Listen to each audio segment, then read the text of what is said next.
Grabe talaga ang effort ng mga fans ng SB19. Sobra yung kanila nga pong preparation sa nalalapit na WAS concert. Ito po ay binahagi ng isang fan kung saan gumawa po siya ng mga pag-giveaways sa nasabi nga pong darating na concert sa April 18. At alam niyo po ba na napakahirap gumawa niyan? Hindi lang yan dahil gumawa siya ng bawat pangalan ng isa't isa na isang keychain. Bukod doon ay gumastos din siya para sa mga gagamitin para ito ay mabuo.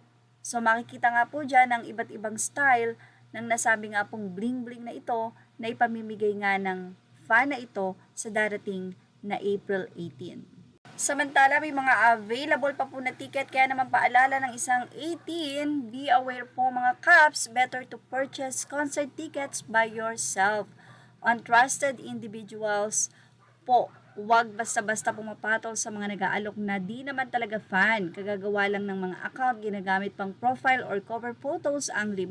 May available tickets pa po, punta lang kayo sa SM Ticket site. Very correct, go to SM Tickets branches lang to buy tickets. Sayang ang pera pag na-scam. Miss you, Ate Queen.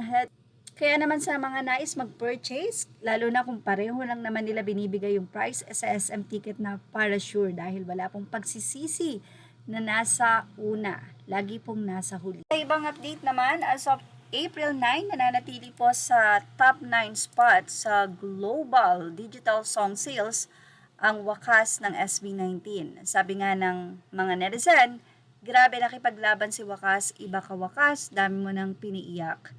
Anyway, sabi nga natin, kahit hindi naiintindihan ng mga ibang lahi yung lyrics, mararamdaman mo yung melody. Isa sa pinaka-importante sa kanta ay yung melody. Yung nasabi nga pong timbre o tunog, isa to sa nagiging favorite ng mga tao kapag naririnig ang isang kanta. Siyempre, lalong-lalo na ang mensahe na binabahagi nito.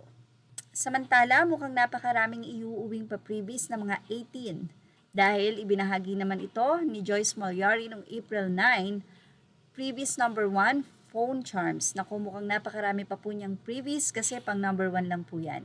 Kaya naman sa mga a-attend, talagang magkakapalitan po sila ng mga previous. Mula naman sa post ng Monster RX 93.1, 6 hours ago, we wake up, we log in for this week, stops. SB19 and Jolan's emoji climbs the number countdown top 7 charts at number 5 with Girlettes Tweak and Harry Styles American Girls. At makikita rin po ang top 5 Visa. Emoji really do the drill. Yan po ang ating Showbiz Stop update. Images are all credit to the rightful owners. Thank you for watching Showbiz Stop.